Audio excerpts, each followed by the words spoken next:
அனைவருக்கும் வணக்கம். வாழ்க வளமுடன். அதாவது சமீபத்தில் ஒரு படம் பார்த்தேன், 1000 பொற்காசுகள் அப்படின்னு. நீங்களும் வேணான்னு பாருங்கள்.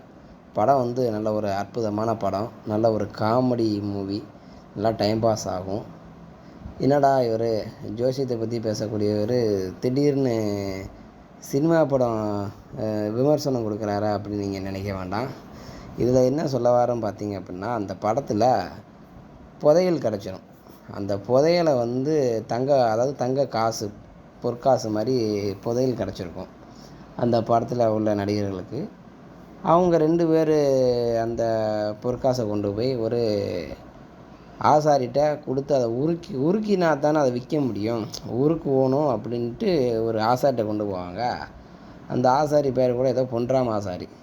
அப்போ அந்த ஆசாரியாக இருக்கக்கூடியவர்கிட்ட போய் அந்த இதை காட்டவும், அந்த ஆசாரி அந்த டைமிங்கில் சில பல ஜோதிட விதிகளை சொல்லுவார்.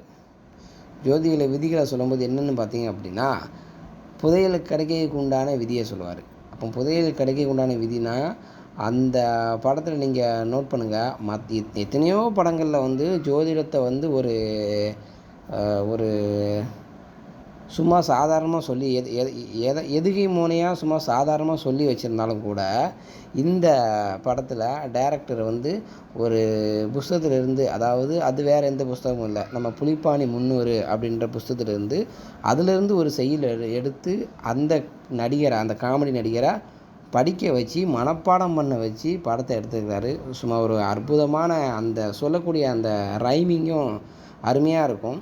ஜோதிடர்கள் அதை பார்த்துக்கோங்க. அந்த விதி எதுக்கு சொல்கிறோம் பார்த்தீங்க அப்படின்னா, அந்த விதி கரெக்டான விதி.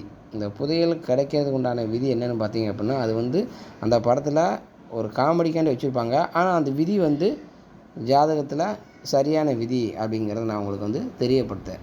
அதாவது அந்த ஆசாரி அவங்கக்கிட்ட சொல்லுவார், இந்த மாதிரி ஜனன ஜாதகத்தில் சந்திரனும் செவ்வாயும் கூடி வர, லக்கணத்துக்கு 4ஆம் வீட்டு அதிபதியும் 11ஆம் வீட்டு அதிபதியும் 9ஆம் வீட்டில் நிற்க, செவ்வாய் அவர்களை பார்க்க.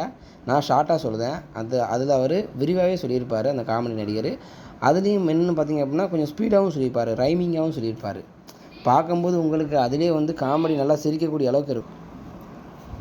படமும் நல்ல ஒரு என்டர்டெய்னிங்கான ஒரு மூவி, நல்லா ஜாலியாக போகும், டைம் பாஸ் ஆகிறதே தெரியாது. காட்சி கொஞ்சம் விறுவிறுப்பும், நல்ல நீங்கள் ரசித்து பார்க்கக்கூடிய அளவுக்கும் படங்கள் இருக்கும். அதில் முக்கியமாக நான் சொல்லக்கூடியது, நமக்கு தேவையான பாயிண்ட் என்னன்னு பார்த்தீங்க அப்படின்னா, அந்த ஒரு செய்யுளுக்கு உண்டான விதி தான். புதையல் கடைக்கு உண்டான அமைப்பு என்ன அப்படிங்கிறத நீங்கள் படமும் பார்த்த மாதிரி ஆச்சு, இந்த ஜோதிட ரீதியாக ஒரு செய்யுளை கற்றுக்கிட்ட மாதிரியும் ஆச்சு நீங்கள். சரிங்களா? பாருங்கள், நல்லா தத்ரூபமாக தான் அந்த இதை எடுத்துருக்குறாங்க.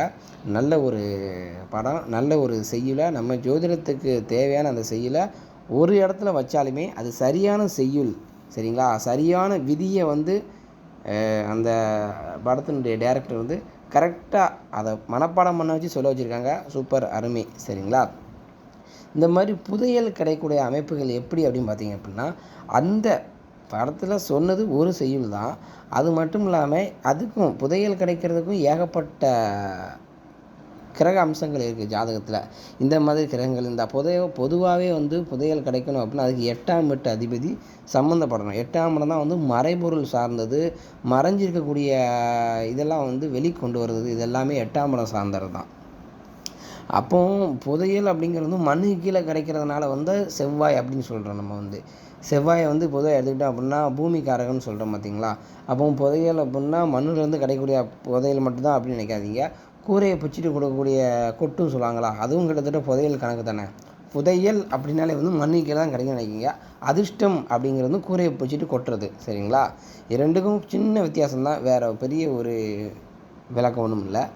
சரி, இந்த வீடியோ எதுக்கும் காட்டிங்க அப்படின்னா, அந்த படத்தில் உள்ள செய்யுள் சரியான செய்யுள், ஜோதிட விதி கரெக்டான விதி, அதை நீங்கள் தெரிஞ்சுக்கோங்க. சரிங்களா? அடுத்த வீடியோவில் ஜோதிட ரீதியான வேறு சில பலன்களோடு உங்களை நான் சந்திக்கிறேன். வணக்கம்.